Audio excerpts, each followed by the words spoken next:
Assalamu alaikum. Dear students, welcome to lecture number 27 of Introduction to Management MGT 101. Let's first see what we have discussed in the last lecture. Remember, in lecture number 26 we discussed topics from chapter number 13, and the topics were organizational and employee behavior and psychological factors affecting employee behavior. Remember, in that very component we discussed attitude as one of the factor which affects the behavior. And remember, when we talked about behavior, then we said that there are few things which are as an effect of behavior can be observed. For example, increase in turnover, increase in absenteeism, lowering of productivity, and things like that. So let's see what we are going to discuss in today's lecture. In today's lecture we will discuss the remaining components of chapter number 13, and the topics that we will be covering are the psychological factors, including personality, perception, and learning. And within that we will also be discussing emotions from the perspective of perception and personality. So let's see. The topic or the chapter we are covering still is chapter number 13, which is about understanding individual behavior. So let's start. The first topic for today is psychological factor, and within that we are going to discuss personality. So let's first see what is personality. Personality is defined as the unique combination of emotional thought and behavioral patterns that affect how a person reacts and interacts with others. In fact, personality क्या है? Personality कुछ ऐसे unique किस्म के component से बना है, या थॉट्स से मिलके बना है, या इमोशन से मिलके बना है, कि जिससे ये डिसाइड होता है कि एक पर्टिकुलर इंडिविजुअल जो है वो दूसरों के साथ कैसे बातचीत करेगा, इंटरेक्शन कैसे करेगा, और किसी पर्टिकुलर सिचुएशन में उसका क्या पॉसिबल रिएक्शन हो सकता है.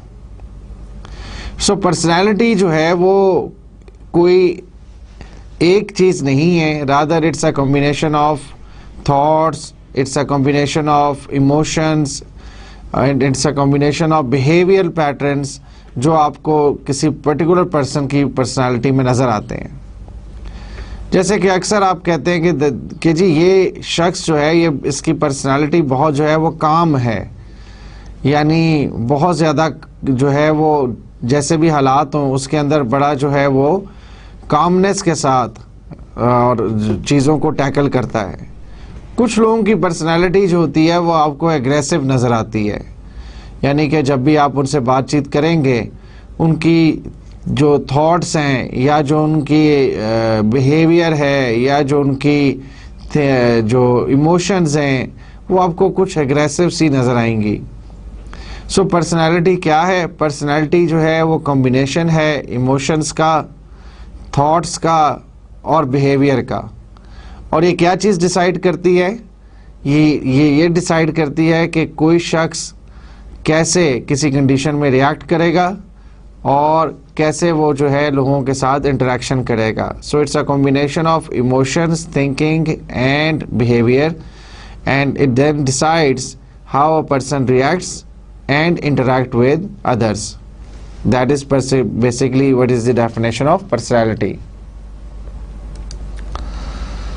सो there is a kind of indicator which was developed by Myers and Briggs. Myers-Briggs type indicator MBTI is a kind of indicator which can differentiate among different types of personalities, and it is based on different indicators. जो हमारे पास different indicators हैं उनको भी हम discuss करेंगे. Myers-Briggs personality indicator is a kind of mechanism whereby आप ये decide कर सकते हो, ये एनालिसिस कर सकते हो कि एक पर्टिकुलर पर्सन की पर्सनालिटी जो है वो किस किस्म की होगी या किस किस्म की है। So it is a general personality assessment tool that measures the personality of an individual using 4 categories. 4 categories है हमारे पास जिसमें हम किसी भी इंडिविजुअल की पर्सनालिटी को असेस करते हैं। अब वो हमारे पास जो 4 कैटेगरीज हैं वो कौन कौन सी हैं, let's see. The first one is called social interaction, और सोशल इंटरेक्शन में हमारे पास एक्सट्रोवर्ट्स है एंड इंट्रोवर्ट्स है, जिसको हमने ई और आई से रिप्रेजेंट किया है।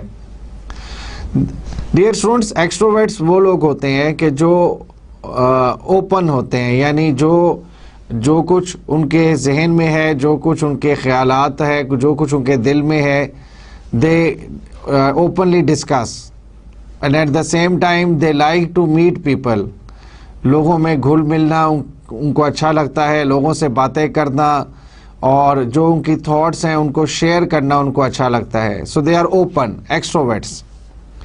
Introverts on the other hand are the personality and the people who tend to keep the things within themselves. अपने सोच, अपनी बातें लोगों के साथ शेयर करना पसंद नहीं करते, अपने दिल में रखना ज़्यादा प्रेफर करते हैं, लोगों से मिलजुलना ज़्यादा पसंद नहीं करते।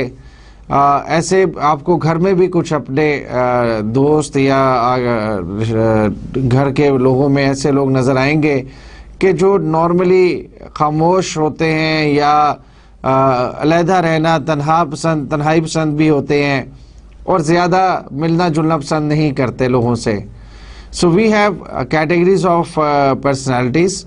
The first one is called social interaction, के लोग सोशल इंटरेक्शन कैसे जब करते हैं तो उनमें 2 ब्रॉड कैटेगरीज हमारे पास कौन सी हैं। एक्सट्रोवर्ट्स जो सोशल इंटरेक्शन करना पसंद करते हैं, इंट्रोवर्ट्स जो कि सोशल इंटरेक्शन नहीं करना पसंद करते, कोशिश करते हैं, अवॉइड करते हैं। सो हमारे पास 2 कैटेगरीज हैं, इसको हमने यहाँ पे सिंबलाइज किया है एस, ई और आई से। E for extroverts, I for introverts.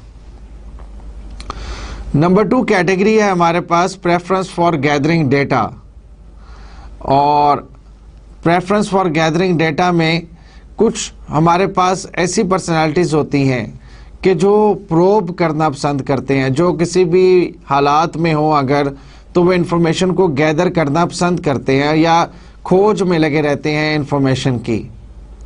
और कुछ ऐसे होते हैं कि जो सुपरफिशली उनको कुछ इशारे मिल जाएं, कुछ बातें पता चल जाएं तो वो उस इन्फॉर्मेशन को मेकअप कर सकते हैं और उसको सेंस कर सकते हैं। तो इसी वजह से हमारे पास when we talk about preference for gathering the data, हमारे पास 2 पर्सनैलिटी हैं।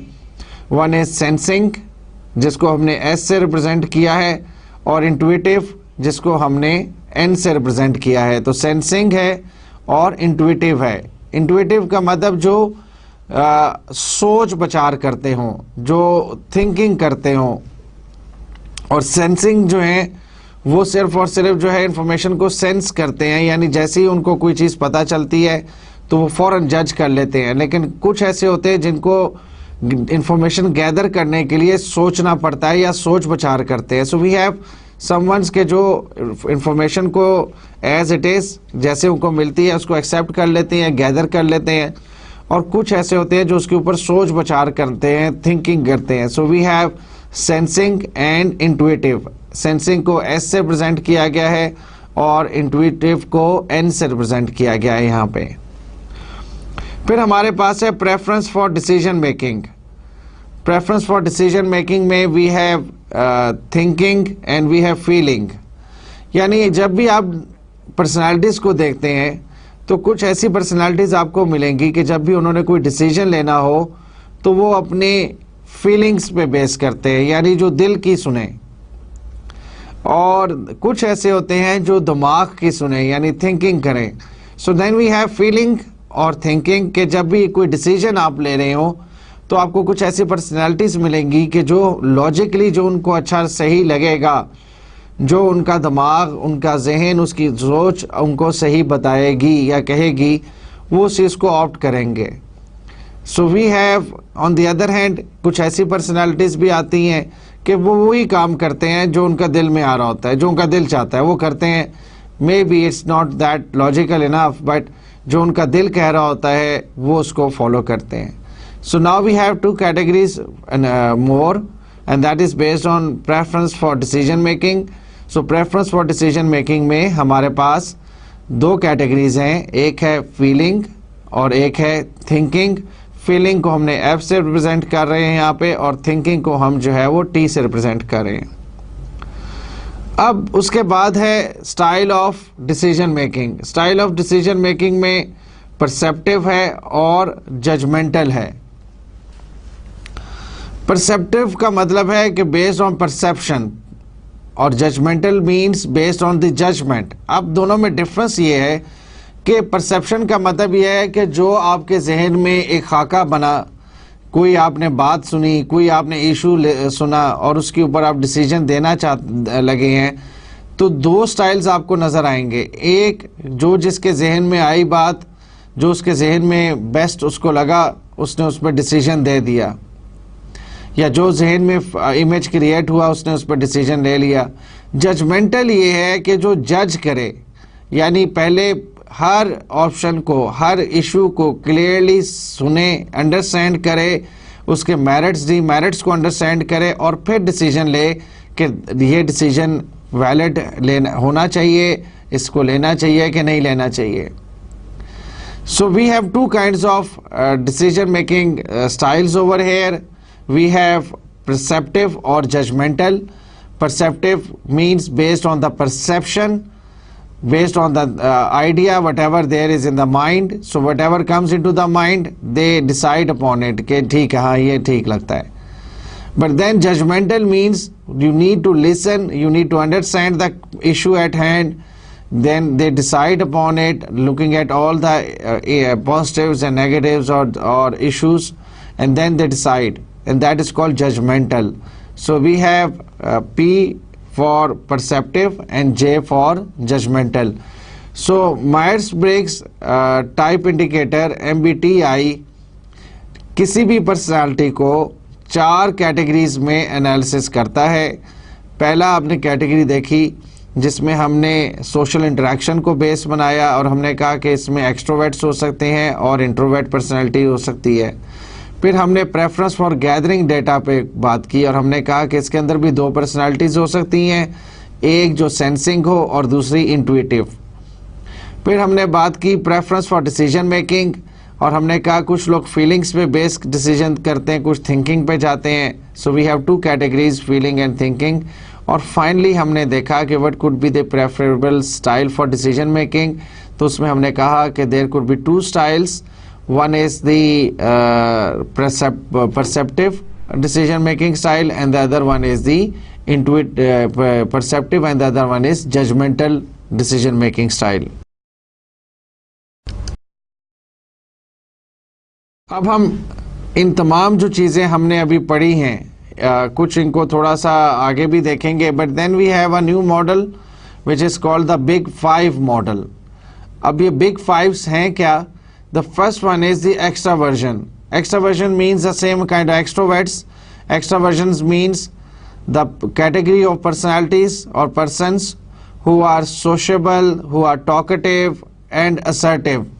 यानी ऐसे लोग कि जो बातचीत करने में तेज़ हों या बातचीत करते हों, गपशप मारने के आदी हों, गैदरिंग्स में आपको बातचीत करते नज़र आएंगे। दे लाइक टू सोशलाइज, लोगों से मिलना पसंद करते हैं। और इम्पॉर्टेंटली जो वो अंदर से हैं वही आपको बाहर से भी नज़र आएगा, because they don't hide anything, they are open as far as the idea sharing is concerned. So जो भी उनके दिल में है, जो भी उनके जहन में आइडियाज़ हैं, जो उनके इनसाइड है, they tend to share with others. अपनी बातें, अपनी सोच कन्वे करते हैं लोगों को। सो दे आर असर्टिव, उनको डिसाइड करना, उनके मुतालिक कोई ओपिनियन कायम करना आसान होता है। ऑन द अदर हैंड अभी हमने इंट्रोवर्ट्स की बात की थी, तो इंट्रोवर्ट्स चूँकि अपनी पर्सनालिटी को अपने तक रखते हैं, अपनी बातों को, अपनी सोच को अपने तक रखते हैं, देयरफॉर उनके मुतालिक कोई ओपिनियन सही तौर पे कायम करना थोड़ा सा डिफ़िकल्ट होता है। The next category is agreeableness. Agreeableness means ke how a personality can be cooperative, trustable and of good natured. Agreeableness की मतलब है कि आप उनके साथ एग्री कर सकते हैं, उनके साथ बातें जो हैं, जो चीज़ें हैं उन पे आप डिसाइड अपॉन कर सकते हैं, उनके साथ कुछ चीज़ें फाइनलाइज कर सकते हैं, उनके साथ आप बैठ के बातचीत कर सकते हैं. Why? Because they are of good nature, they are cooperative and they are trusting. यानी उनके साथ आप उनके ऊपर ट्रस्ट कर सकते हैं, उनका नेचर अच्छा होता है और सबसे इम्पोर्टेंट बात यह है कि वो कोऑपरेटिव होते हैं. सो पहली कैटेगरी हमने बिग 5 में डिस्कस की थी एक्सट्रोवर्जन, एंड फिर हमने कहा एग्रीएबलनेस. एग्रीएबलनेस क्या है कि ऐसे लोग, ऐसी पर्सनालिटीज़ कि जिनके साथ आप चीज़ों पे एग्री कर सकते हैं, उनके साथ आप बातचीत कर सकते हैं, चीज़ें सेटल कर सकते हैं. Why? Because they are cooperative, they are of good nature and most importantly they are trusting. The third category is consciousness. Consciousness means that these people are responsible, dependable, persistent and they are achievement oriented. यानी ये category ये कहती है कि एक personality में ये भी फैक्टर हो सकता है द बिग 5 में कि आप उनके ऊपर डिपेंड कर सकें. आप जब भी उनको कोई काम कहें तो वो काम कंप्लीट करके दें आपको, या जो बात उन्होंने आपसे वादा किया था उसको पूरा करें. रिस्पॉन्सिबिलिटी अगर उन्होंने ली है तो फिर वो रिस्पॉन्सिबिलिटी को पूरा भी करते हैं. So when we talk about consciousness, so they how conscious a certain person is as far as responsibility is concerned, as far as dependability is concerned, persistence is concerned. Persistent का मतलब है कि उनका जो बातचीत है, जो उनके मतलब आपकी ओपिनियन है, जो वो आप परसिस्टेंटली एक ही तरह की आपको रिस्पांस मिलेगा. मीनिंग कि अगर आप उनको हमेशा वो पर्सन जो है वो ये शो करता आया है कि वो टाइम पे काम करता है, तो अभी भी आप उस पर डिपेंड कर सकते हैं, क्योंकि वो कंसिस्टेंसी है, उसमें परसिस्टेंसी है. वो जो भी काम करता है वो उसमें वेरिएशन नहीं है, यानी जो हमेशा जो काम वो जैसे करता है वो अभी भी ऐसे ही कर रहा होगा. सो अगर वो टाइम पे काम करने का आदी है तो वो टाइम पे ही काम करके आपको देगा. सो अभी तक हमने बिग 5 में 3 कैटेगरीज देख ली हैं: एक्सट्रोवर्जन, एग्रीएबलनेस एंड कॉन्शियसनेस. फिर है इमोशनल स्टेबिलिटी. इमोशनल स्टेबिलिटी का मतलब है कि वो पर्सनैलिटी वाइज, इमोशनली वाइज वो काम पर्सनैलिटी वाला पर्सन है.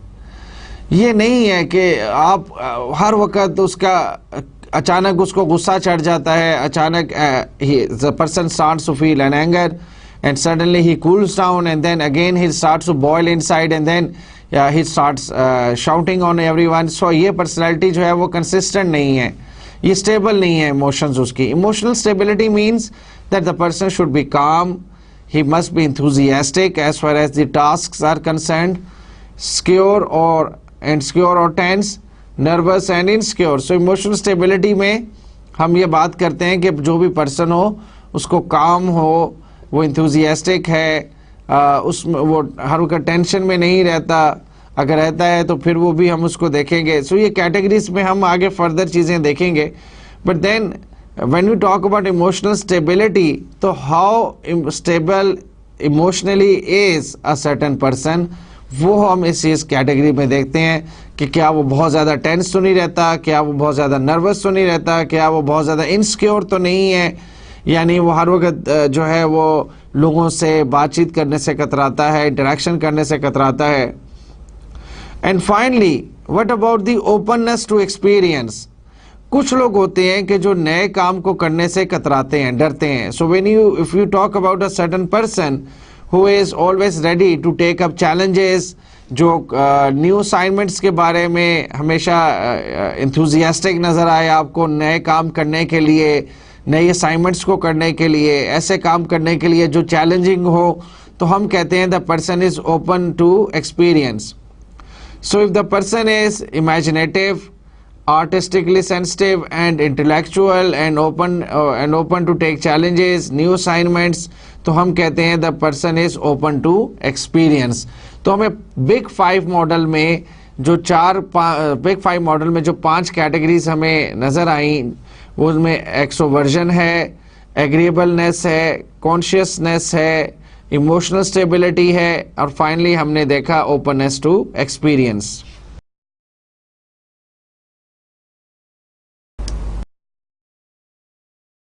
इसके अलावा एडिशनल पर्सनालिटी इनसाइट्स क्या हो सकती हैं?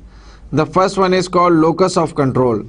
देखें, लोकस ऑफ कंट्रोल जो है ये बड़ा एक इम्पॉर्टेंट कॉन्सेप्ट है मैनेजमेंट में और सोशल साइंसेज में, बिकॉज कुछ लोग आपने ये देखे होंगे कि वो आपको ये कहते हुए सुनाई देंगे कि मैं तो कुछ भी नहीं कर सकता, ये जो हुआ है मेरी किस्मत में था. वो ठीक है, हमारा एक बिलीफ है कि अल्लाह ताला हमारे लिए हर चीज़ डिसाइड करते हैं, but then at the same time अल्लाह ताला हमसे ये भी एक्सपेक्ट करते हैं कि हम उस चीज़ के लिए काम करें, मेहनत करें और साथ दुआ करें, तो फिर उसमें आपको अल्लाह ताला जो है वो बरकत डालता है. Now at the same time अगर आप ये कहें कि मैं लेटा रहा हूँ दरख्त के नीचे और ऊपर से जो अंगूर की बेल है उसमें से अंगूर खुद ही टूटे और मैं मुंह खोल के बैठा रहा और मुंह में चला जाए और मैं कुछ हिम्मत ना करूँ, कोई मेहनत ना करूँ, खुद उतर के उठ के अंगूर ना तोड़ूँ, तो फिर तो सिचुएशन जो है वो बड़ी कॉम्प्लिकेटेड है. तो हम ये कहते हैं कि लोकस ऑफ कंट्रोल, यानी कंट्रोल किसके पास है, तो हम कहते हैं कंट्रोल इंटरनल है या एक्सटर्नल है, यानी क्या हम अपनी किस्मत के खुद मालिक हैं या हमारी किस्मत दूसरों के हाथ में है. So when we talk about internal locus, तो हम कहते हैं person believes that they control their own destiny.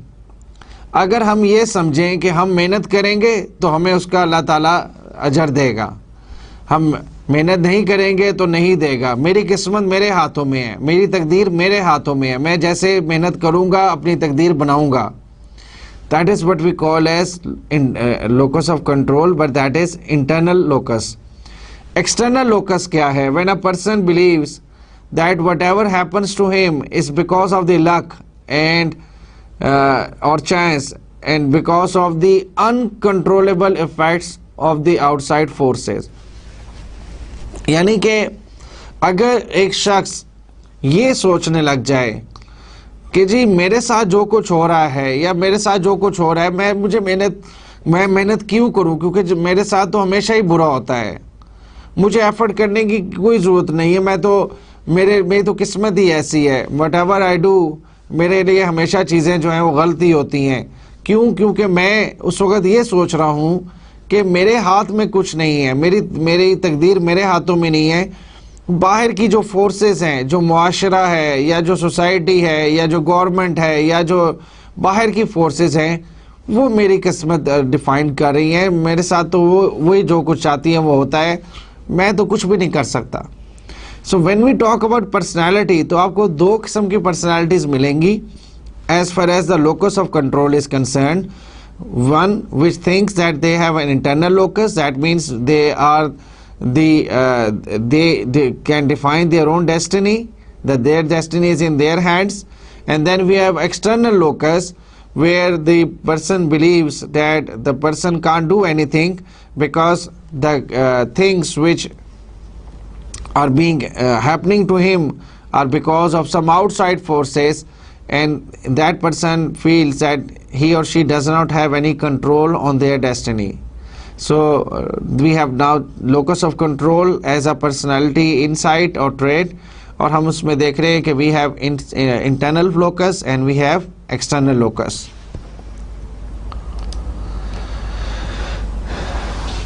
मैकविलिनिज्म क्या है? मैक इसको हम MACH से रिप्रेजेंट कर रहे हैं. The degree to which an individual is pragmatic, maintains emotional distance and seeks to gain and manipulate power, ends can justify means.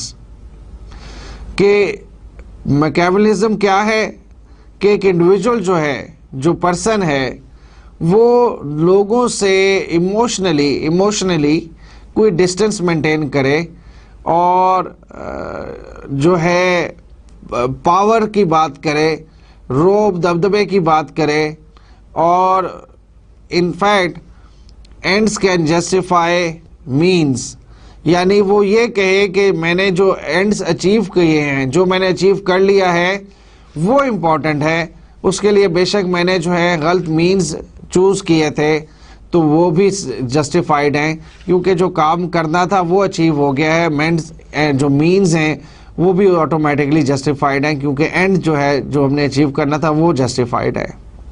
तो आपको पर्सनालिटी में कुछ ऐसे लोग नज़र देखने को मिलते हैं, कॉमन पर्सनालिटीज़ नज़र आती हैं कि जिनके नज़दीक पावर इम्पॉर्टेंट होती है, पावर को गेन करना इम्पॉर्टेंट होता है, और वो इमोशनली लोगों से थोड़ा सा गैप रखते हैं ताकि एक फ़र्क क्रिएट हो उनमें और बाकी कॉमन लोगों में, और फिर वो उसको यूटिलाइज करते हैं। Then they want to prove at the same time that the means and the ends, because the ends can has been achieve, जो हम अचीव करना चाहते हैं जो हमने अचीव कर लिया है।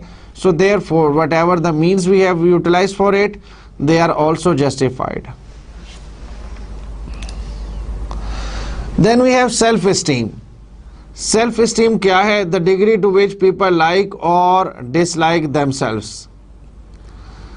अना जिसको आप कहते हैं सेल्फ इस्टीम, उर्दू में अना बोलते हैं, कि कुछ लोग जो होते हैं वो कहते हैं कि जी मैं ये काम नहीं कर सकता बिकॉज ये मेरी सेल्फ इस्टीम के ख़िलाफ़ है। तो सेल्फ इस्टीम में अगर कुछ लोगों की डेफिनेशन, हर एक की डेफिनेशन मुख्तलिफ चीज़ों के बारे में वेरी करती है। हो सकता है कमीशंस या किक बैक्स लेना जो है कुछ लोगों के नज़दीक जो है वो गलत हो, so they say oh don't offer me this thing, this is against my self esteem, so मैं कभी ऐसा नहीं करता, मेरे ख़ानदान में ऐसा नहीं होता, हम लोग रिश्वत नहीं लेते, और चूँकि मना है रिश्वत लेना और देने वाला दोनों ही जहन्नमी हैं, सो दैट इज़ अवर बिलीव। लेकिन आपको सोसाइटी में ऐसे कॉमन लोग नज़र आ जाते हैं काफ़ी कि जो इस चीज़ को शायद बुरा ना भी समझते हों। सो सेल्फ इस्टीम क्या है कि आप जो भी काम करने लगे हो, जो भी आप असाइनमेंट या टास्क जो भी आपको मिली है, if you keeping that in view, you start stating that this thing is not liked by me और I don't like my self, so that is basically about you, कि आप अपनी पर्सनालिटी को, अपने आप को, अपनी अच्छाइयों को और बुराइयों को सामने रख के अपने आप को किस तरह ट्रीट करते हैं, अपनी पर्सनालिटी को आप कैसे समझते हैं। ना हाई सेल्फ एस्टीम्स वाले लोग कौन से होते हैं? Believe in themselves and expect success, कि जो अपने अंदर जो पावर्स हैं, अपने अंदर जो नॉलेज या स्किल्स हैं उस पर बिलीव करते हुए हमेशा सक्सेस को एक्सपेक्ट करते हैं कि हमें कामयाबी मिलेगी। They take more risks and use unconventional approaches, risk लेते हैं, कन्वेंशनल मेथड्स के अगेंस्ट जाते हैं, एक्स्ट्रा ऑर्डिनरी कोई ऐसा मेथड, कोई ऐसी टेक्निक, कोई ऐसा मैकेनिज्म यूज़ करेंगे जिससे आपको जिम्मेदार जो काम है, जो टास्क है वो कंप्लीट हो जाए। They are energetic. They go one step ahead. They go 1 mile ahead than the others. Are more satisfied with their jobs than low self-esteems.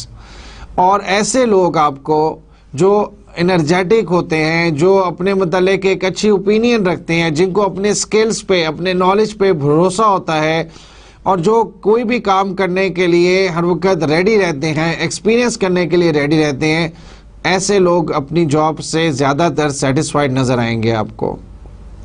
लेकिन फिर हमारे पास ऐसे इंडिविजुअल्स भी हैं which have low self esteems. Low self esteem के बारे में का मतलब है कि जैसे कि यार बस ठीक है, काम कर रहे हैं, बस गुजारा कर रहे हैं, मुश्किल हालात है, ये है वो है। So then what are the basic characteristics? Are more susceptible to external influences, कि वो एक्सटर्नल इन्फ्लुएंसेस के क्या उन पे ज़्यादा असरअंदाज होने के चांसेस हैं।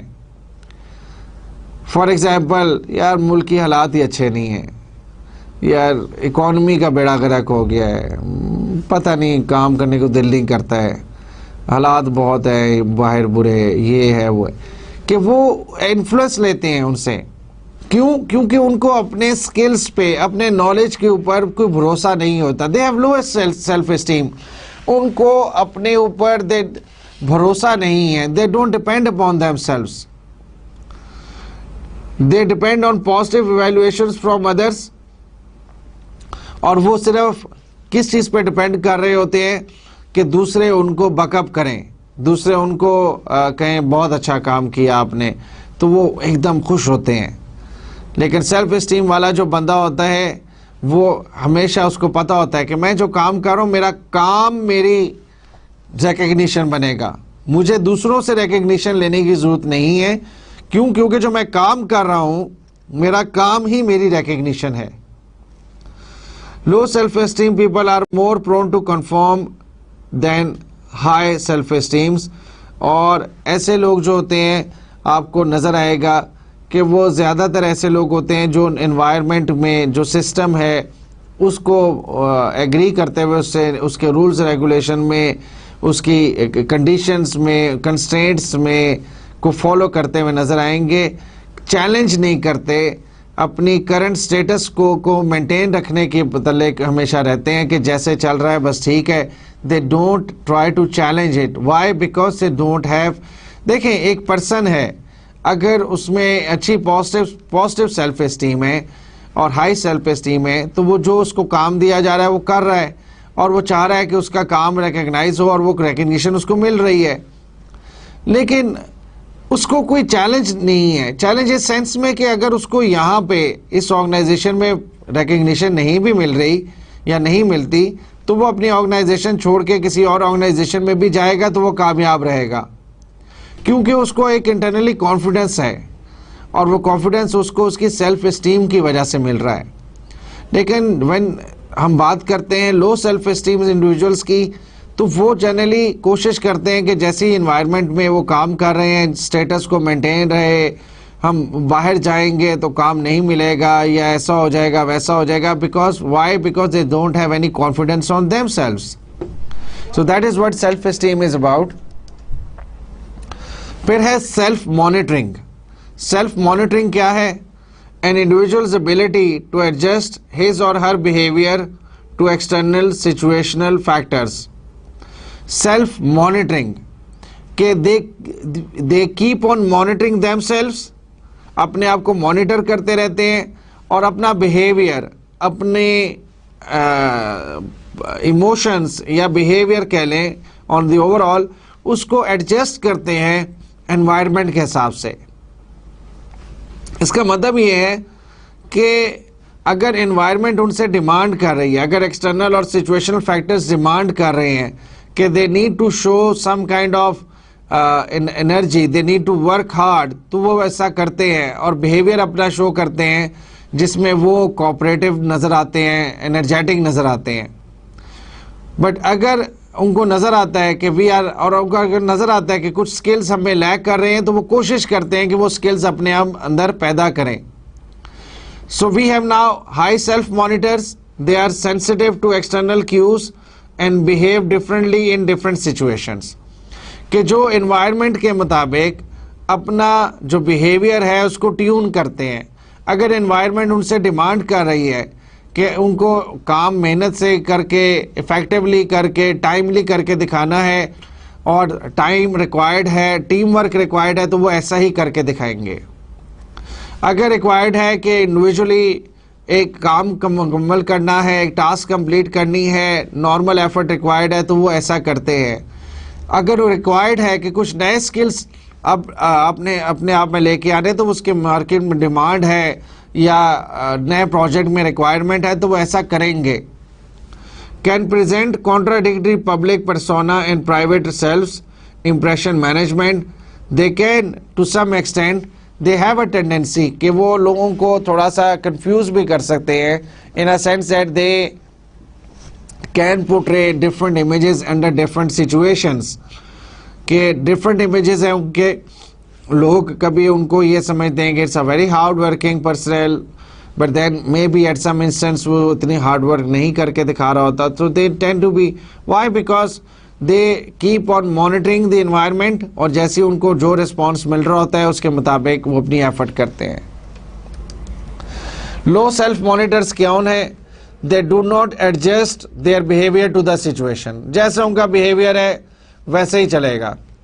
अगर वो ऐसा उनका बिहेवियर बना हुआ है कि जिसमें वो नॉन कोऑपरेटिव हैं, तो वो नॉन कोऑपरेटिव ही रहेंगे, बेशक एनवायरनमेंट उनसे रिकमेंड मांग भी रही है, सिचुएशन कह रही है कि यहाँ पे आपको कोऑपरेशन दिखाना है, टीम वर्क दिखाना है, लेकिन जो उनका बिहेवियर है वो एज इट इज ही रहेगा। Are behaviourally consistent in public and private, और as compare to the high self monitors कि जो एनवायरनमेंट से क्यूज लेते हैं, उनको जैसे ही कोई साइंस या सिग्नल्स मिलते हैं सिचुएशन वाइज, तो उसके मुताबिक अपने आप को चेंज करते हैं। लो सेल्फ मॉनिटर्स जो हैं वो एनवायरनमेंट पे कोई तवज्जो नहीं देते, जैसे उनका बिहेवियर है हर एनवायरनमेंट में, हर सिचुएशन में आपको ऐसे ही नजर आएगा। कुछ लोग आपको थोड़ा द लाइट साइड, कुछ लोग आपको नजर आता है कि घर में भी होता है कि जितनी मर्जी परेशानी हो वो आराम से काम कंसिस्टेंट नजर आएंगे। तो ये भी एक किस्म का लो सेल्फ मॉनिटर्स हैं कि एनवायरनमेंट उनसे डिमांड कर रही है, सिचुएशन डिमांड कर रही है कि थोड़ा सा एक्शन दिखाएं, कोई एनर्जेटिक होके दिखाएं, कोई मसला है उसको आगे बढ़ के हल करें। वो self monitor, low self monitor होते हैं, वो हमेशा आराम से सुकून से चीज़ों को, और फिर पब्लिक और प्राइवेट में उनका इमेज जो है वो कंसिस्टेंट ही नज़र आता है। हर एक को पता होता है कि जी जो मर्जी सिचुएशन हो, इन साहब ने, इस एम्प्लॉय ने, इस वर्कर ने एक ही किस्म का जो है वो बिहेवियर शो करना है। रिस्क टेकिंग क्या होती है? The propensity or willingness to take risk. Risk taking है रिस्क लेने की विलिंगनेस। अब हमारे पास दो तीन किस्म की सिचुएशंस होती हैं। एक होता है रिस्क टेकर, यानी ऐसे इंडिविजुअल्स जो रिस्क लेना पसंद करते हैं, यानी ऐसे इन टर्म्स ऑफ इन्वेस्टमेंट अगर हम बात करें तो ऐसे लोग जो कि जब इन्वेस्टमेंट करते हैं तो वो ऐसी ऑप्शंस में ऐसे इन्वेस्टमेंट्स करते हैं, ऐसी जगहों पे इन्वेस्टमेंट करते हैं जहां पे रिस्क ज़्यादा हो, because they are risk takers. तो अगर रिस्क आपको नज़र भी आ रहा है, they will still go for it. ये होता है रिस्क टेकर्स। फिर होता है रिस्क एवर्सिव्स, यानी जो रिस्क लेने से डरते हैं, रिस्क जहाँ कहीं उनको ज़रा सा भी रिस्क नज़र आता है उस चीज़ को नहीं करते। और फिर हमारे पास रिस्क न्यूट्रल्स हैं कि जो दोनों कैटेगरीज के बीच में आते हैं। So high risk takers take less time and requires less information. तो हाई रिस्क टेकर्स कौन होते हैं कि जिनको कम टाइम लगता है, वो कहते हैं अच्छा ठीक है, कम इंफॉर्मेशन रिक्वायर्ड होती है, दे डिसाइड क्या ठीक है जाने दो, विल डू दिस, इसमें इन्वेस्टमेंट कर दो, या ये प्रोजेक्ट हम ऑप्ट करेंगे, will go for this. Why? Because they by nature are high risk takers, they are risk takers. And low risk takers या रिस्क एवर्सिव कौन से होते हैं कि विच रिक्वायर्स कंप्लीट इंफॉर्मेशन। जब तक उनको आप कंप्लीट इंफॉर्मेशन नहीं देंगे, उनको इंफॉर्मेशन जब तक वो अंडरस्टैंड नहीं कर लेंगे, उनको कॉन्फिडेंस फील नहीं होगा, वो रिस्क नहीं लेंगे। So they are the ones who require then more information and more time in order to make a decision. तो we have high risk takers and low risk takers. और रिस्क वैसे अगर बात करें तो वी हैव रिस्क टेकर्स जो कि risk लेना पसंद करते हैं, रिस्क एवर्सिव जो रिस्क को अवॉइड करते हैं, और रिस्क न्यूट्रल जो कि नॉर्मल रहने की कोशिश करते हैं, न्यूट्रल रहते हैं। और रिस्क टेकर्स में हमने दो कैटेगरीज एक्सप्लेन की हैं, high risk takers and low risk takers. High risk takers वो हैं जिनको रिस्क लेना अगर पड़े तो वो उसके लिए कुछ थोड़ी बहुत इंफॉर्मेशन भी हो तो वो सुनने के बाद, समझने के बाद रिस्क ले लेते हैं। लो risk takers on the other hand को ज़्यादा टाइम रिक्वायर्ड होता है, क्योंकि उनको पूरी इंफॉर्मेशन जब तक नहीं मिलेगी वो रिस्क नहीं लेंगे। Now as far as risk taking is concerned, the organizational effectiveness is maximized when the risk taking propensity of a manager is aligned with the specific demands of the job assigned to the manager. Effectiveness या efficiency, या आप कह लें कि organizational goals कब achieve हो सकते हैं, होते हैं जब मैनेजर उतना रिस्क ले जितना उसको अलाउड है, यानी जो उसकी जॉब डिमांड कर रही है उतना रिस्क तो उसको वो ले, ओवर रिस्क ना ले या अंडर रिस्क ना ले। यानी अगर वो जितना उसको कहा गया है कि जी आपने ये प्रोजेक्ट कंप्लीट करना है, ये इसके डिलीवरेबल्स हैं, ये इसमें इश्यूज हैं, उन इश्यूज को वो समझते हुए उनके मतलब डिसीजन ले, और उसमें रिस्क का अगर कोई कंपोनेंट है तो वो तो ठीक है, उसकी जॉब के साथ आ रहा है। लेकिन अगर वो फॉर एग्जांपल अगर आपको एक प्रोजेक्ट मिला है और प्रोजेक्ट में आपको जो है किसी ऐसे फार फ्लंग एरिया में जाना है जहाँ पे हालात ख़राब हैं, तो अगर आप जानबूझ के वहाँ पे उन टाइमिंग्स में जाएं जहाँ पे चांसेस हैं कि वहाँ पे कोई डाका पड़ जाए, चोरी हो जाए, आपके साथ कोई वाक़या हो जाए, तो फिर तो एक अलग बात है। बट बीइंग अ मैनेजर, अगर आप एक साइट पे जा रहे हैं तो और आप कोशिश कर रहे हैं कि ठीक है मैं डे लाइट में जाऊँ, उस टाइम पे जाऊँ जब हालात बेहतर हो, ट्रैफिक हो, हर चीज़ हो, तो काइंड ऑफ एग्जांपल कि जहाँ पे मैनेजर ने रिस्क को उतना रिस्क लिया है जितनी उसकी जॉब उससे डिमांड कर रही थी। अब अगर आप ओवर रिस्क ले लें, यानी आप एक ऐसा डिसीजन कर दें बिजनेस में या अपनी जॉब में रहते हुए कि जो सडनली बहुत रिस्की हो, यानी अगर वो गलत भी हो गया ज़रा सा तो आपकी ऑर्गेनाइजेशन को बहुत नुकसान होगा, तो हम कहते हैं the manager has made a wrong decision. Why is it wrong? Because जितना रिस्क आपको लेना चाहिए था, अलाउड था आपकी जॉब के अंदर, उसका मकसद तो ये था कि आप अपना ऐसा डिसीजन लें जिससे चांसेस हो कि ऑर्गेनाइजेशन को फ़ायदा हो, नुकसान ना हो। लेकिन अगर आप बहुत ज़्यादा रिस्क लेते हैं और आप जो आपकी जॉब से एक्सपेक्टेड नहीं है या उसकी डिमांड नहीं है, तो फिर ऑर्गेनाइजेशन के गोल्स हर्ट होते हैं, अचीव नहीं होते। अब हम नेक्स्ट फैक्टर देख रहे हैं विच इज़ इमोशंस। इमोशंस क्या है?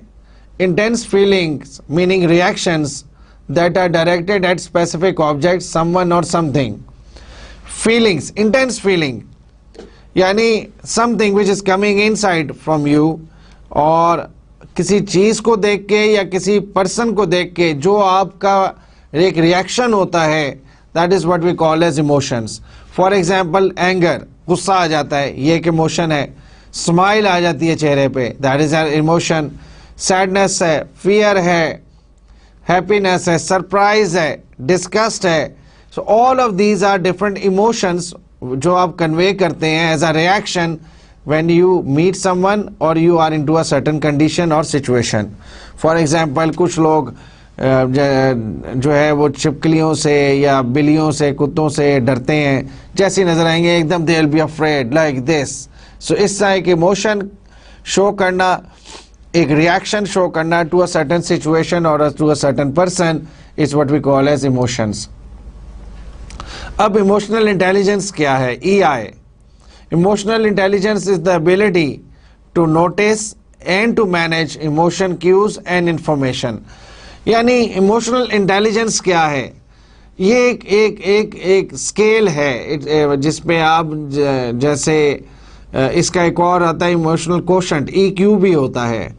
जैसे आप कहते हैं ना IQ, इंटेलिजेंस कोशेंट, ये होता है इमोशनल कोशेंट, आगे चल के बनता है इसमें, जिसमें हम ये देखते हैं कि रैंक कर सकते हैं कि एक पर्सन की पर्सनालिटी इमोशनली किस लेवल पे आ रही है, स्टेबल है या नहीं है, या बहुत ज़्यादा रिएक्टिव है या नहीं है। अब इसमें क्या है, हम क्या चीज़ मेजर करते हैं इमोशनल इंटेलिजेंस में कि एक पर्सन कितना इंटेलिजेंट है डिफरेंट इमोशंस को अंडरस्टैंड करने में या उनको समझने में। यानी अगर आप एज अ मैनेजर देखो तो अगर आप इमोशनली इंटेलिजेंट हो तो आप एक अपने एम्प्लॉय का ओवरऑल इमोशंस या बिहेवियर देख के अंदाज़ा लगा सकते हो कि ये परेशान है, आज कोई चीज़ इसको डिस्टर्ब कर रही है, ये अपनी फुल एफर्ट नहीं दे रहा है। सो इमोशनल इंटेलिजेंस क्या है? एक एबिलिटी है, इंटेलिजेंस है कि आप इमोशनल क्यूज़ को या इमोशनल रिलेटेड इंफॉर्मेशन को पिक करके उसको अंडरस्टैंड कर सकें। अब डिफरेंट डायमेंशंस क्या हैं इसकी? Self awareness. सेल्फ अवेयरनेस क्या है? Knowing what you are feeling, कि अगर आप ये अंडरस्टैंड कर पा रहे हैं कि आप क्या फील करते हैं या इस पर्टिकुलर सिचुएशन के मतलब, इस पर्टिकुलर आइडिया के मतलब, इस पर्टिकुलर ऑब्जेक्ट के मतलब आपकी फीलिंग एग्जैक्टली क्या है, if you are able to understand that is self awareness. Self management, managing your emotion and impulses, कोशिश करना। अगर फॉर एग्जाम्पल गुस्से पे काबू पा लेना कहा जाता है सबसे बड़ा जिहाद है, और जिहाद वाकई है, because if you are able to manage your emotions, आप ये नहीं शो कर पाते ऑडियंस में, मीटिंग में, आपकी किसी काउंटर पार्टी के साथ एक निगोशिएशन चल रही है, लेकिन आप अपनी इमोशंस अपने चेहरे पे नहीं आने देते, तो क्या होगा, दूसरों को ये अंडरस्टैंड करने में डिफिकल्टी होगी कि क्या आप इस चीज़ के बारे में खुश हैं या नहीं खुश। सो हो सकता है you may end up getting more for your firm, आप अच्छा निगोशिएटर बन सकते हो। So if you are able to manage your emotions, then we say it's self management. Self awareness, then comes self management. Self motivation, persisting despite setbacks and failures, कि आपको failures हो रहे हैं, आपके साथ आपको नुकसान हो रहा है, आपको किसी प्रोजेक्ट में कामयाबी नहीं मिल रही, किसी डिज़ाइन में आप कामयाब नहीं हो रहे, but you keep on working. Self motivating, आपको इनर से मोटिवेशन मिल रही है, बजाय इसके कोई आपको आके हिम्मत दिलाए, आपको थपकी दे। अगर आपके अंदर एक मोटिवेशन है इंटरनली कि जो आपको फोर्स करती है कि नहीं कुछ नहीं होता, you need to work hard, नुकसान होता है, सेटबैक्स होते हैं, कई दफ़ा कामयाबी नहीं मिलती, but you need to work, कामयाबी मिलेगी। If you are getting that thing from inside, that is called self motivation. Empathy, empathy क्या है? Sensing how others are feeling, कि वी कैन सेंस कि अगर मैं एज अ मैनेजर अगर मैं ये काम करूंगा, अगर मैं ये बात करूंगा तो अगला क्या असर होगा। और एट द सेम टाइम अगर जैसे मैंने कहा कि मैं ये सेंस कर लूं कि मेरा जो वर्कर है वो आज कुछ परेशान है। सो एम्पैथी क्या है? The capability to sense how others are feeling, that is called empathy. Social skills क्या है? The ability to handle situations and emotions of others. Social skills क्या है?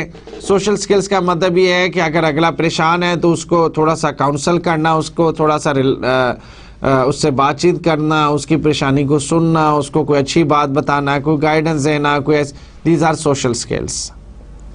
So when we talk about the dimensions of SI, we have self-awareness, we have self-management, we have self-motivation, we have empathy, and we have social skills.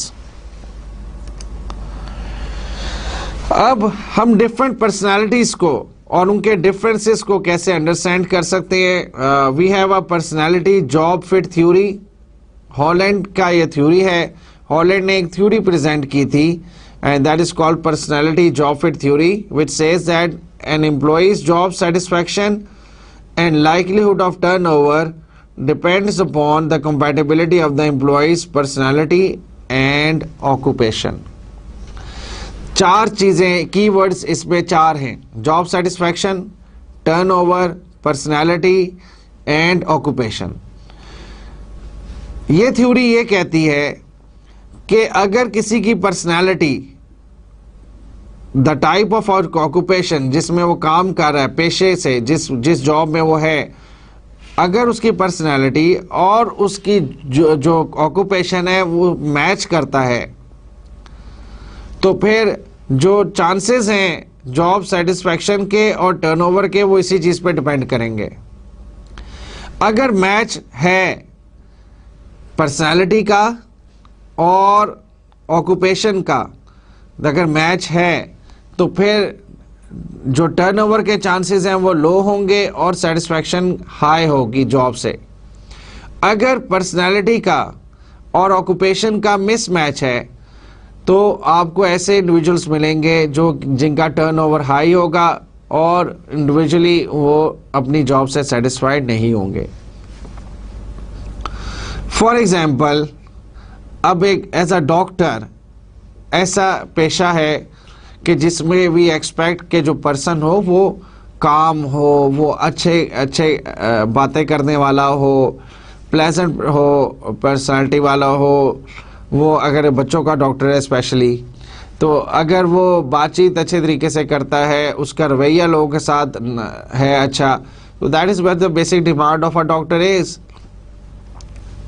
क्योंकि doctor के पास जब कोई बंदा जाता है तो वो पहले ही डरा हुआ होता है, और जब डॉक्टर ही उसको और जो है वो डांट डपट कर दे तो वो और डर जाता है। सो अगर एक पर्सन है जो कि काम है, क्वाइट है, रिस्पेक्ट करता है दूसरों की, it's a kind of personality which is very well suited towards medicine और मेडिसिन रिलेटेड ऑक्यूपेशन, तो ऐसे लोग अपनी जॉब पे ज़्यादा सेटिस्फाइड नजर आएंगे और टर्नओवर लो होगा। लेकिन अगर एक ही पर्सनैलिटी जो है वो इस किस्म की है कि जो बहुत ज़्यादा जो खुश नहीं रहता, एक जगह बैठने का आदी नहीं है, लोगों से पब्लिक डीलिंग से ज़्यादा खुश नहीं होता, तो ऑब्वियसली एक डॉक्टर में ये करैक्टरिस्टिक्स जो है वो बड़े गलत हो सकते हैं, नापसंदीदा हो सकते हैं। सो वो may not go for that occupation. So कहने का मकसद ये है कि पर्सनालिटी का और ऑक्यूपेशन का अगर मैच है तो फिर टर्नओवर लो होगा, जॉब सेटिस्फैक्शन हाई होगी। लेकिन अगर पर्सनालिटी और ऑक्यूपेशन का मिसमैच है फिर टर्नओवर जो है वो हाई होगा और जॉब सेटिस्फैक्शन लो होगी।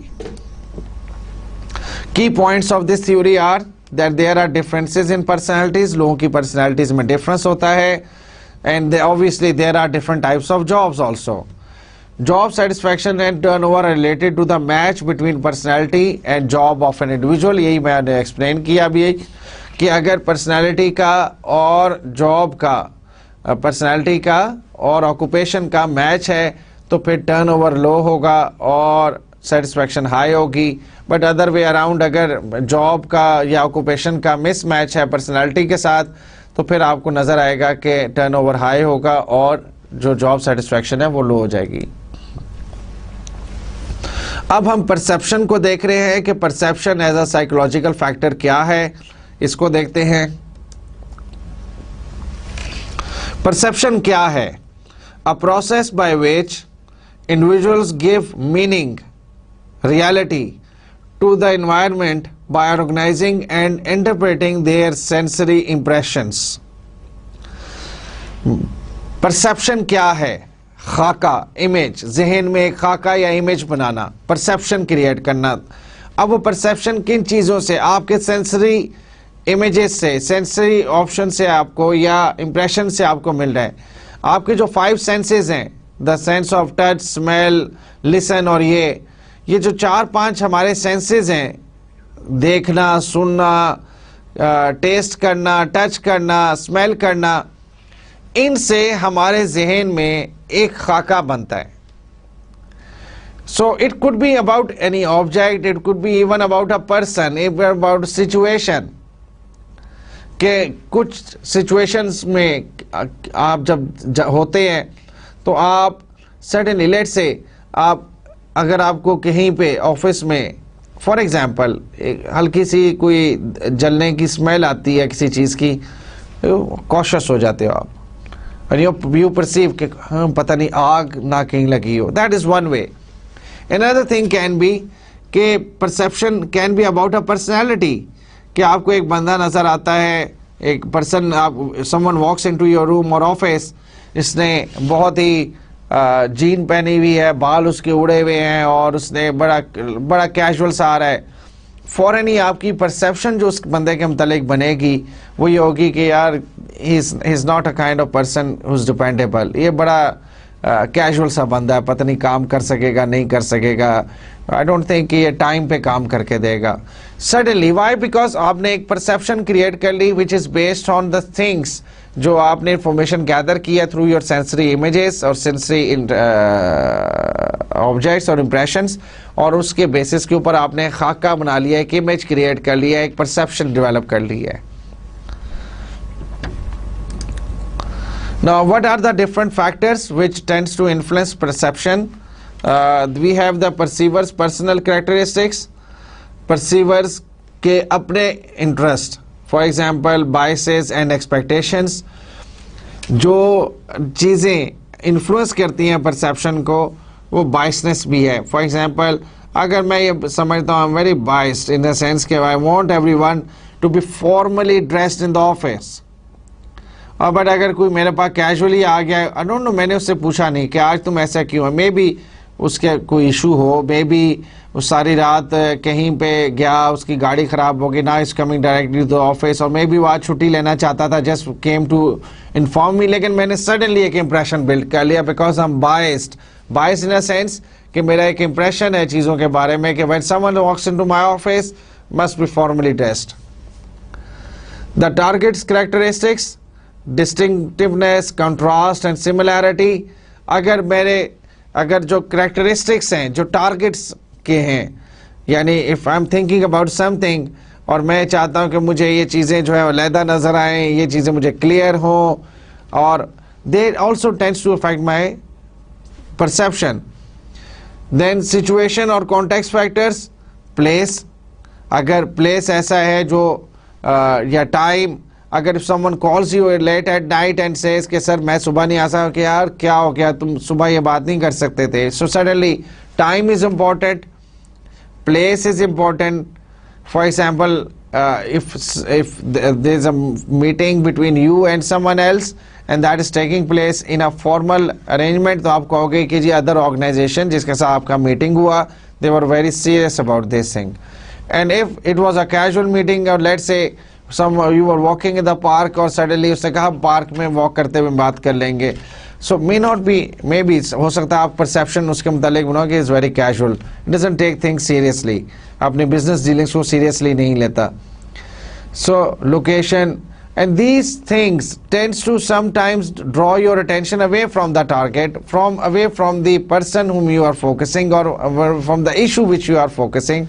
So in short, internal biasness या external environment, all of these tends to affect this perception about a certain person or about a certain incidents.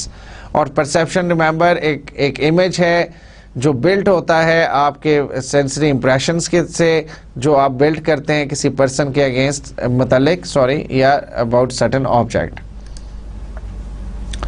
So how do we perceive people? There is an attribution theory कि हम attribute करते हैं और हम perceive करते हैं या हम लेबल करते हैं दूसरों के एक्शंस को। वो कैसे? With this theory says that how the actions of individuals are perceived by others depends upon what meaning we attribute to a given behaviour.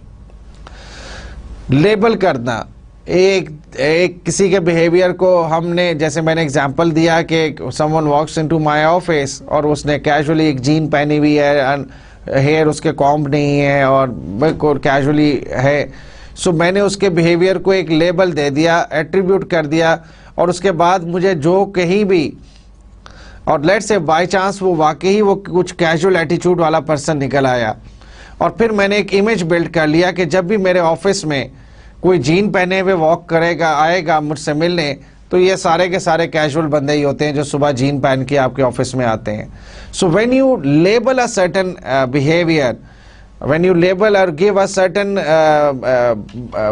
big statement or define a big statement, तो हम ये कहते हैं कि हमने उसको attribute कर दिया एक सर्टन बिहेवियर को। हर जीन पहनने वाला हमारी नज़र में कैजुअल होगा, और हर फॉर्मल ड्रेस वाला जो होगा वो बिल्कुल जो है वो टाइम पे आने वाला बंदा होगा। You will be very much focused on the job. So it can be internally caused or it can be externally caused. Internally caused behaviors are under individual control and the externally caused behaviors are against the external environment. हो सकता है कि कुछ चीज़ें मैंने define की हुई हों, मेरी डेफिनेशन में हो कि जी मेरे नज़दीक जब भी कोई जीन पहनेगा वो कैजुअल है, बट लेट्स से सोसाइटी में एक इमेज डेवलप हो जाए, पूरी सोसाइटी में एक इमेज डेवलप हो जाए कि if you are a student then you can even if you are a business management student, you need to walk into the university at least formally dressed. So अगर ये एक external environment की तरफ से आपको एक मैसेज आ रहा है, एक चीज़ हमारी सोसाइटी में इसी तरह ली जा रही है, फिर वो एक्सटर्नली इफेक्टेड है। अगर आप इंटरनली कोई आपकी सोच पे बेस्ड है तो फिर वो इंटरनली कॉस्ट है। Now we can also determine the sources of behaviors. This can be distinctiveness, meaning that different behaviors in different situations, people tend to show different behaviors in different situations. किन situations में reactive हो जाते हैं, कुछ में calm हो जाते हैं, अगर ऐसा है तो it's normal. Consensus means having an agreement about the behaviors in a similar situation, यानी कि when people tends to show the same kind of behavior in the same situation, कि जब भी कोई एक्शन ओरिएंटेड सिचुएशन होगा जहाँ पे कोई अलार्मिंग सिचुएशन है तो वहाँ पे रिएक्शन शो करना ज़रूरी है, तो if they all do it तो हम कहते हैं they are all having a consensus. Consistency का मतलब है how regular one is in showing a certain kind of personality और परसेप्शन और बिहेवियर. अगर वो कंसिस्टेंट है, अगर उसका बिहेवियर कंसिस्टेंटली एक ही जैसा है, अगर वो काम पर्सनालिटी वाला है तो वो काम ही है, अगर वो एग्रेसिव है तो फिर तो वो एग्रेसिव है ही है. लेकिन कुछ ऐसी पर्सनालिटीज़ भी आपको नज़र आएंगी कि जो सडनली फ्लेयर अप हो जाते हैं और सडनली कुछ देर बाद उनका गुस्सा ठंडा भी हो जाता है. So they are not consistent, right. So consistency का मतलब है as far as according to a behaviour is concern, if you tend to give the same definition, you tend to give the same label every time to a certain situation or a person, then it's consistency. So now we move on to the last psychological factor, that is learning. और देखते हैं कि learning क्या है. Learning is any relatively permanent change in behavior that occurs as a result of experience. Learning क्या है? When you are into a certain situation, so every human individual, कोई भी हो, constantly अपनी environment से कुछ चीज़ें सीखता है और that learning procedure keeps on going even if you are in the organization or outside. So कुछ चीज़ें organization की environment से बाकी लोगों को देख के आप सीखते रहते हो, that is called learning, but that is constantly taking place. ये नहीं है कि learning कभी रुक जाती है, learning तेज़ और कम हो सकती है बट कॉन्स्टेंटली होती रहती है. And it is almost all complex behaviour is learned. Learning is a continuous life long process. जैसे मैंने कहा कि कॉन्टिन्यूस प्रोसेस है, लाइफ लॉन्ग प्रोसेस है. The principles of learning can be used to shape behaviour. अगर आपने learning को एक जो आप एनवायरनमेंट से हर वक्त कोई ना कोई चीज़ सीख रहे हैं, कोई अच्छी चीज़ सीख रहे हैं, कोई बुरी चीज़ सीख रहे हैं, अगर आपको एक ऐसा एनवायरनमेंट मिले या आप एज अ मैनेजर अपने एम्प्लॉयज़ को एक ऐसा एनवायरनमेंट दें जहाँ पे लोग इंफॉर्मेशन शेयर करते हो, स्किल्स के मुतालिक डिस्कशन होती हो, स्किल्स डिस्कस्ड होते हो, तो वहाँ पे क्या होगा, लोगों की लर्निंग फास्ट होगी. ये भी ऑब्जर्व किया गया है कि अगर आप किसी इंडिविजुअल को एक ही किस्म की टास्क रेपिटेटिवली करने को कहेंगे तो उसकी लर्निंग फास्ट हो जाएगी. अगर आप किसी इंडिविजुअल को रोज़ एक नया काम करने को कहेंगे, multi skilled kind of jobs उसकी होगी, तो फिर मे नॉट बी पॉसिबल, हो सकता है कि वो किसी में भी जो है वो कामयाब ना हो. So then we have Skinner's theory, which is about operant conditioning. This theory states that the behavior is a function of its consequences and is learned through experience. Operant conditioning क्या है? For example, अगर ऐसा हो कि आप को कोई अच्छी सी चीज़ पकी हुई खाने पीने की नज़र आती है तो सडनली आपके मुंह में पानी आ जाता है. That's a kind of operant conditioning. Operant conditioning क्या है कि और एट द सेम टाइम अगर आपकी ऑर्गेनाइजेशन के पॉइंट ऑफ व्यू से मैं बात करूं, अगर हम ऐसा एक एनवायरनमेंट क्रिएट कर दें कि जहां पे जब कोई अच्छा काम करता है उसको रिवॉर्ड मिलता है, तो एक तरह से हमने एक बिहेवियर, एक लर्निंग के थ्रू हमने ये चीज़ एक्सपीरियंस के थ्रू ये लर्न किया कि जब भी ऐसा होगा, जब भी कोई अच्छा काम करके दिखाएगा तो उसको रिवॉर्ड मिलेगा, या जब भी कोई अच्छी चीज़ पकी हुई अच्छी स्मेल वाली होगी तो वो टेस्ट में भी अच्छी होगी. That is called operant conditioning. This is what it is telling us. The behavior is a function of its consequences. के consequence क्या होगा? And is learned through experience. अगर consequence अच्छा होगा, result हमें अच्छा नज़र आएगा, और हमने देखा है कि जब result अच्छा होता है तो उसका फ़ायदा नज़र होता है हमेशा, so behavior positively develop होगा. So the behavior is in fact developed is a function of consequences and it is learned through experience. अब ये जो operant behavior है ये दो किस्मों का है जो यहाँ पे एक्सप्लेन किया गया है. We have voluntary और learned behavior. Behaviors are learned by making rewards contingent to behaviors. यही मैंने कहा कि अगर आप चाहते हैं कि एम्प्लॉय एक खास किस्म का बिहेवियर शो करे, एक्शन ओरिएंटेड हो, एनर्जेटिक हो, तो आपको क्या करना पड़ेगा? You need to back it by rewards. Behaviour which is rewarded is likely to be repeated. ये देखा क्या गया है ऑर्गेनाइजेशंस में कि जिन बिहेवियर्स को आप रिवॉर्ड देते हैं वो बिहेवियर्स फिर रिपीट होते हैं. So one thing is proved कि जब भी आप किसी को ऑर्गेनाइजेशन में एक ऐसा कल्चर अगर आप क्रिएट कर देते हैं जहाँ अच्छे काम को रिवॉर्ड दिया जाता है, तो फिर मजीद लोग उन कामों की तरफ आएंगे और जिनको पहले रिवॉर्ड मिला है वो और कोशिश करेंगे. But at the same time जिन बिहेवियर्स को पनिश किया जाता है और इग्नोर किया जाता है, वो जो बिहेवियर्स हैं वो फिर लेस रिपीटेड होते हैं. सो अच्छी बात और बुरी बात, अगर आप चाहते हैं कि किसी एम्प्लॉय को किसी चीज़ से रोकें, किसी चीज़ से मना करें, तो फिर a little bit of punishment is required. Not exactly कि आप उसको कोई फायर कर दें, जॉब से निकाल दें, लेकिन उसको कॉशन दें, उसको बुला के बताएं ताकि वो थोड़ा सा जो है वो नेक्स्ट टाइम वो काम ना करे. लेकिन अगर कोई वो अच्छा काम करता है तो फिर उसको रिवॉर्ड भी दें ताकि वो उसको रिपीट करे. So punishment and reward, carrot and stick are all required. कहा यह जाता है carrot and stick is all required कि कभी आपको जो है आपको शाबाश देनी पड़ती है, कभी थोड़ा सा आपको जो है डांटना भी पड़ता है. So that is basically what we are talking about over here. Social learning क्या है? The theory says that the individuals learn through their observations of others and through their direct experience. When you learn from the society, when you learn others from others and by observation, अगर जब आप society में कुछ चीज़ें देखते हैं, होते हुए देखते हैं, तो उसका इफ़ेक्ट आप लेते हैं. अब अगर आप कोई चीज़ें अच्छी अपनी सोसाइटी से सीख रहे हैं तो वो चीज़ें भी आ रही हैं आप पे, और अगर कोई चीज़ बुरी आपकी सोसाइटी में है, इमीडिएट ग्रुप के अंदर है, इमीडिएट दोस्तों में है, तो वो भी आपके ऊपर इफेक्ट करेगी. So learning can be as a effect of the society in which you are. Now there are some models that influence learning. Attentional, that means the attractiveness और similarity of the model. Retention, how well the model can be recalled.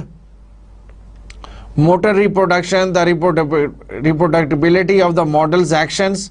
And reinforcement, जिस पे अभी हमने बात की, the rewards associated with learning the model behaviour, कि अगर जो बिहेवियर है अगर उसमें उसके मतलब समवन इज अट्रैक्टिव और gives attention to it, that is attentional. अगर वो बिहेवियर रिटेन करता है कोई पर्सन, तो that is called retention. If that is able to reproduce, that is called motor reproduction. And reinforcement, if it is backed by some kind of reward, that is called reinforcement. So dear students, with this we conclude our lecture number 27. I hope you have been able to understand today's topics. Till the next time, from me, it's Allah Hafiz.